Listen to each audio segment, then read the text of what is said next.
5 stars on the windscreen sticker, top marks in every published test. And a poor result in the deadliest frontal crash because nobody was testing it. Things you've never seen, now revealed. This is Cars in Detail. In August 2012, a group of the most expensive and most decorated cars on the market were taken into a laboratory and failed.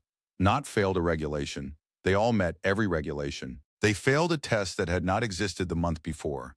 The test was not exotic. It reproduced something extremely ordinary, hitting something with the corner of the car rather than the middle. A tree, a pole, the front corner of an oncoming vehicle, and a great many of the worst frontal crashes on real roads happen exactly that way. Several of the cars in that laboratory carried top marks in every existing assessment.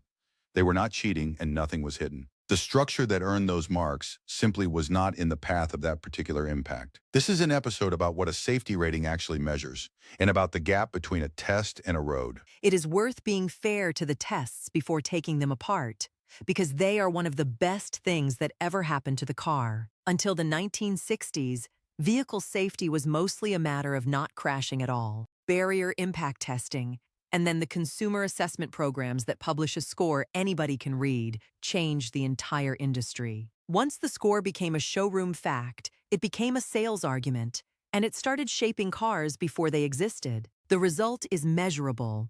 Deaths per distance traveled have fallen sharply over decades in practically every country that adopted such a program. Nothing that follows erases that. The point of this episode is subtler.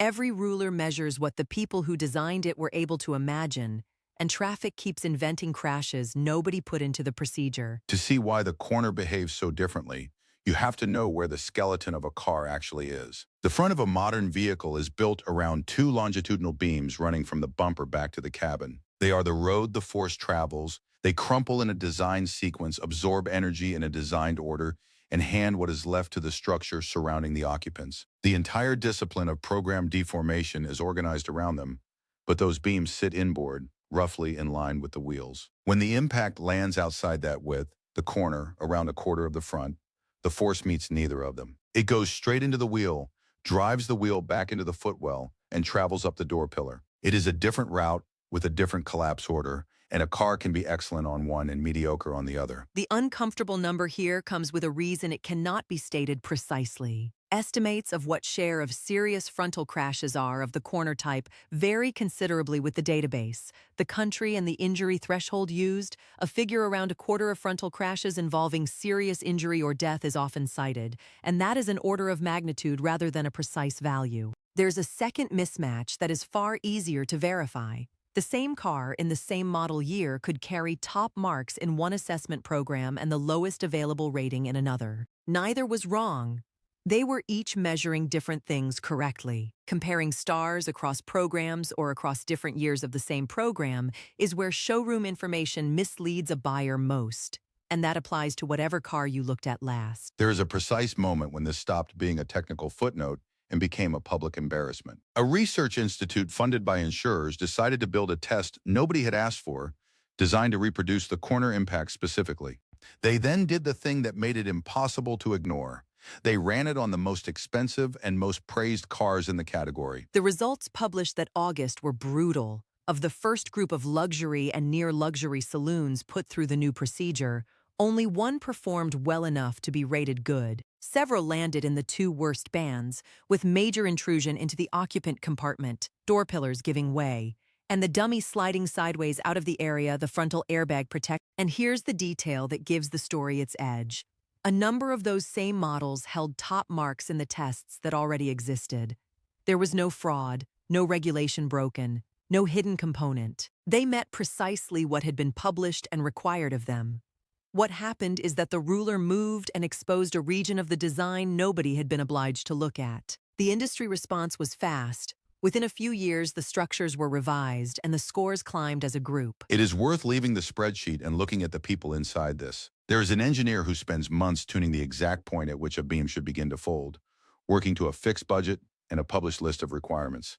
And it is that list they answer to. There's a technician who dresses the dummy, adjusts the belt, glues on the sensors, and then spends the afternoon reading deceleration curves. And there's the person who will never appear in either of those rooms, whoever straps a child into a seat at 7 in the morning, pulls up outside a school and has no way of knowing which procedure the sticker on the windscreen was describing. That last person is the reason any of this exists. The distance between a design decision and their life is the width of one corner of a pole. Resist the villain here, because reaching for one gets in the way of understanding. A manufacturer optimizing a car for the published test is not cheating. It is doing what every engineering discipline does with a finite budget, which is meet the requirement it was given. A regulator designing a procedure from crash data 20 years old is not being negligent. It is using the best information available when the rule was written. And any test is, by definition, a simplification. No budget on Earth could reproduce every possible crash, at every angle, against every obstacle, with every kind of occupant. Somebody has to choose which handful of impacts will stand in for all the rest. The problem is not that anybody behaved badly. It lives in the interval between the moment the fleet changes and the moment the ruler notices. What came afterwards shows this ruler never stopped moving, and that each time it moves another blind spot appears. In 2017, the same institute began running the corner test on the passenger side as well, and found something awkward. Some models protected the driver's side well, and the right side considerably less, because the reinforcement had gone where the test was looking. Then came more severe side impact procedures and an assessment of protection for people traveling in the back seat, which had gone decades without much attention. And there's a blind spot only now being addressed. Much of this testing was historically built around a dummy representing an average-sized adult male. And there is published research indicating different injury risk for occupants outside that pattern in comparable crashes. The ruler is moving, it always moves afterwards. The honest counterpoint deserves the same clarity. This system worked. A car leaving a factory today is dramatically safer than one from 30 years ago, and a large share of that gain came precisely from having a public, comparable score that turned safety into a showroom argument. The corner gap is not proof that testing fails. It is the price of a method that has to choose what to measure in order to measure anything at all. There is even an underappreciated detail in this particular story. It was a voluntary test created outside any legal requirement that reshaped the design of an entire category within a few years. The system did not fail by not seeing everything. It succeeded by continuing to look for what it had not yet seen. And this is where the episode stops being about cars. We live among rulers, the school grade, the scan that came back normal, the efficiency label on the fridge, the rating on the app. Every one of them measures something real, and none of them measures everything. What is not on the ruler is not therefore good or safe. It is unmeasured, which is an entirely different condition and an infinitely more comfortable one to ignore. The 5-star sticker on the showroom glass is not lying. It is answering a question with real precision, and that question may not be your question. The habit worth building, looking at any score anywhere, is the one those researchers practiced in 2012.